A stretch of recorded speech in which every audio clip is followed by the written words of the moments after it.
Good morning, Nolan Bowerly, Bitcoiner. New episode of The Breakup, a show where we try to take the psychological frame. It's not about trading your dollars for Bitcoin. It's really about breaking up with the fiat system, breaking up with thinking, measuring, counting in US dollars.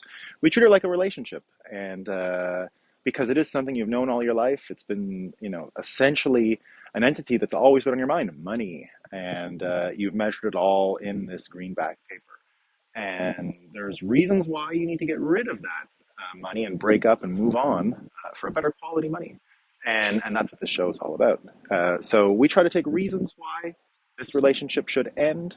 Today we're going to do top three. I'm trying to do top three, just because that's how I read the news even these days. I see things, I say, well, that's another reason why I should buy Bitcoin. Well, that's another reason why this system is dead. That's another reason why the banks and the institutions that push this system along, which have existed since World War II, are obsolete and filled with entropy and, without energy, without spirit, and lifeless.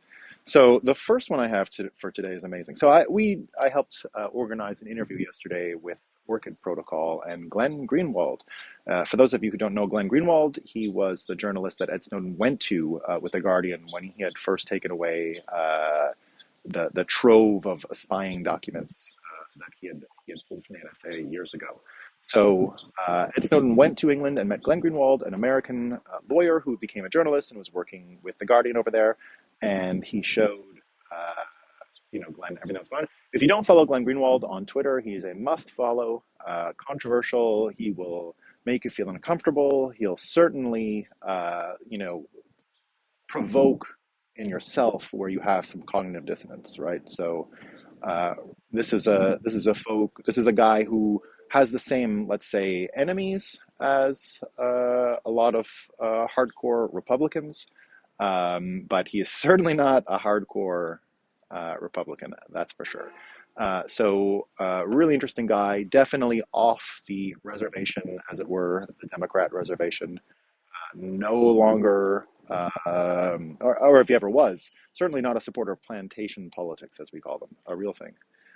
So he points out today, and this is the ongoing story of Project Veritas. So they do this kind of like jungle guerrilla journalism where they'll pretend they're somebody, they'll go on a date, with a unsuspecting project manager or some other person related to a company like the New York Times, Amazon, Facebook, all these large companies.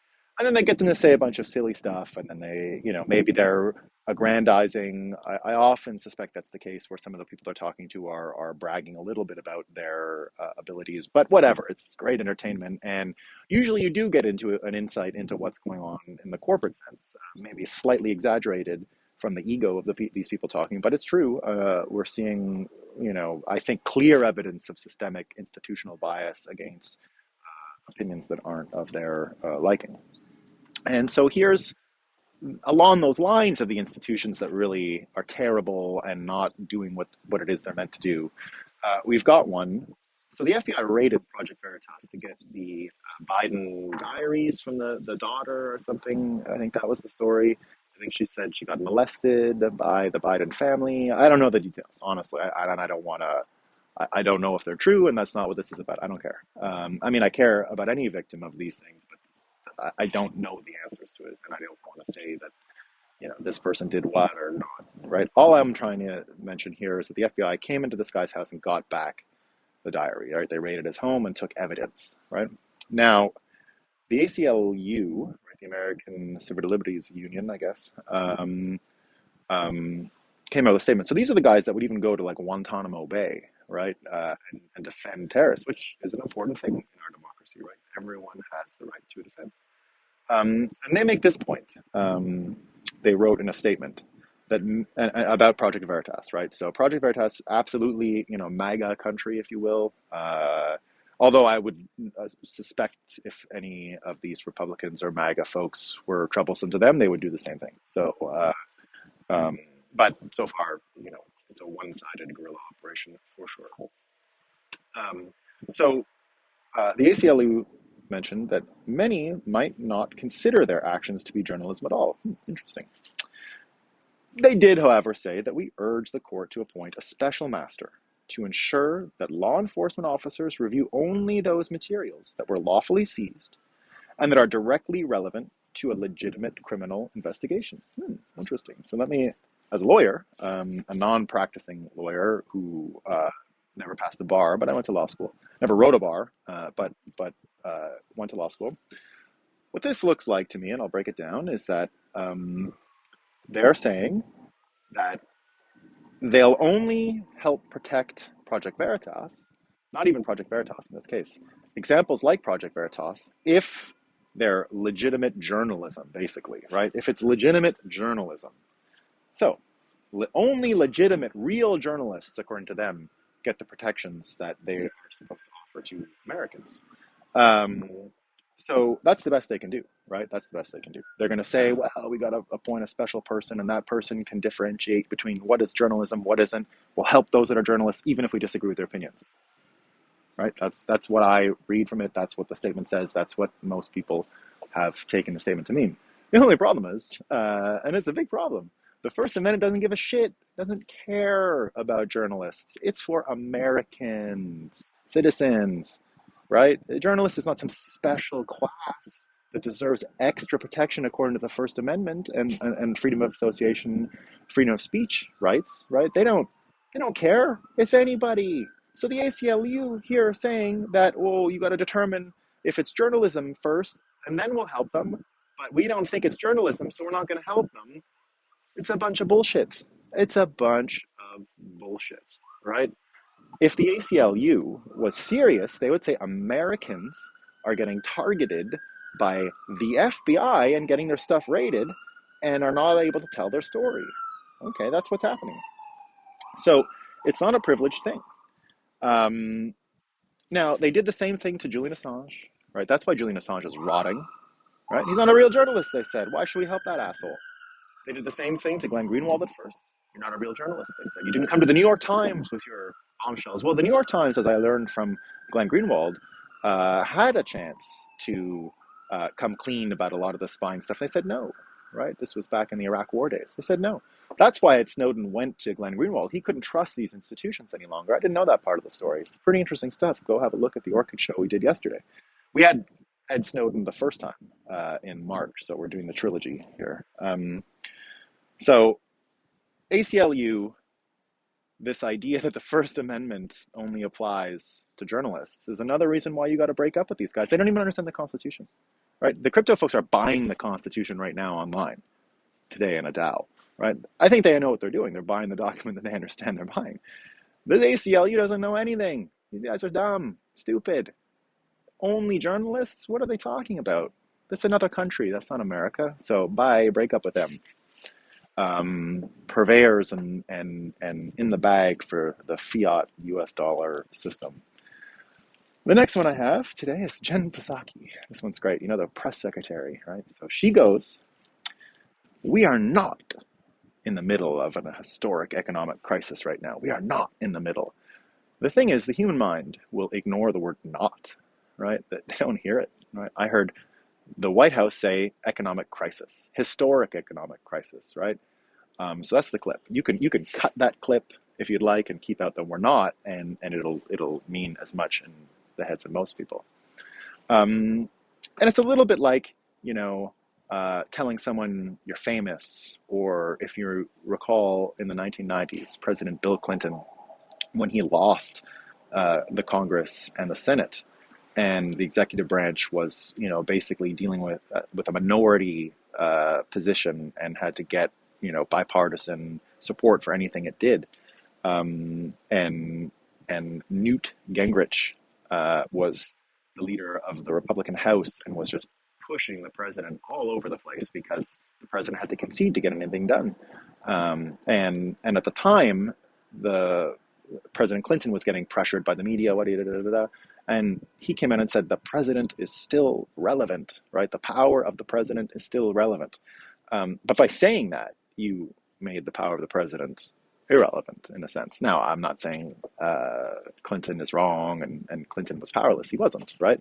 But in that position, he basically admitted he was by insisting that he had power, right? It would be the same as me And I hear a lot in the events that I produce, but I'm famous. Like, why am I not on this panel? Why am I not speaking at this event? Well, if you need to tell me you're famous, guess what? All right, guess what? Not so much. So here you have her saying we're not in a historic economic crisis. Kind of the same effect, right? We are. We are in a historic economic crisis, and don't let anyone tell you different. Our money is dead. It has no energy. It has no life. It has no velocity. Inflation, deflation, stagflation, that doesn't matter. Those are just the convulsions of a dying entity. Um, the money is lifeless, without vision, without spirit, and that's it. That's it. So we got the only journalists, I guess, have freedom of speech, and we are not in an economic crisis, right? That these are the two reasons why we're breaking up today. The third is a little data that came out today, and it says that China's economy has grown from the year 2000 to now, 21 years, from 7 trillion to 120 trillion dollars, right? That's 17x, right? It's a lot of growth, 17x in 21 years. Um, the US economy, on the other hand, has only grown double in the last 21 years. 2x, 17x, 2x, right? 17x, 2x, right? 17x and 2x. Big difference. Um, and that's what losing World War III looks like, right? That kind of growth, that China has experienced has put their economy pretty close to the United States economy. And you can tell we're losing the war from simple things like the following. Yesterday, um, yesterday, Biden had a meeting with Xi Jinping, or maybe it was the day before. And of course, he had to cry, "Oh, I'm the president. Oh, we're worried about the human rights abuses in China." He called them human rights abuses. It's called genocide, right? It's not a human right abuse. It's a genocide. But he can't say that because they lost the war, right? He's got to treat China like they've already won. He's got to suck their egos. He's got to kiss their ass, right? Trump didn't have to do that. Trump, treated them like an adversary, right? But this guy has to treat them like they already won. That's where we're at. The president can't stand up against genocide. And the context for this is I heard Scott Adams say this a couple of days ago. And if you're not following Scott Adams, I mean, there's no other person in the world right now to follow. He's the best. And what he said about this exact scenario is, wow, the one mistake Hitler made, really, in the end, was not making his economy vital to global supply chains before he went on the psycho mission, right? So an Achte guy, right, didn't make sure that your toilet paper or your plastic toys were coming, he didn't make enough Wizard of Oz toys in Germany when that movie was out in order to guarantee that we would just look the other way if he was doing the stuff, the stuff that he did in all these awful places, right? That guy. Um, so that's all he did wrong. China figured it out, right? When they say never again, the lesson is never again do some genocide without making all the toys for everybody at Christmas first, right? Because that seems like it's enough. If you just make the toys and the computers and the microchips and the cars and the stuff and the this and the that, then, it looks like our media, our leaders will just say, you got some human rights abuses going on there in Nuremberg. They'll call them human rights abuses, right? Versus what we have now, which is clear. It's organ harvesting on demand, right? This has been going on for a long time. So that's the world we live in. It's pretty gross, and why you got to break up, because it's not going to get better. It's not going to get better. Things are only going to get better when we fix the money. Once again, I realized you couldn't argue with a lot of liberals over 10 years ago. That's why I got into Bitcoin. I said, you're not going to convince anyone. There's no right answer here. This is a psychological, these are psychological bubbles forming. But reality is a real thing, and war comes at you whether you want it or not. And that's what Bitcoin ends up being. it's a war, and World War III is between individuals armed with cryptographic keys who are trying to fix the money versus nation states which are trying to keep their monopoly on money. And so we find ourselves in World War III, and hopefully we figure out how to get through it. But the first step is breaking up with the money. All right, that's it for this episode, everyone. I'll be driving back to, I'll be driving from Toronto today back home, and I'll be going to get the farm. Well, maybe buying it tomorrow. We'll see. But on the path to buying the farm. All right, everyone.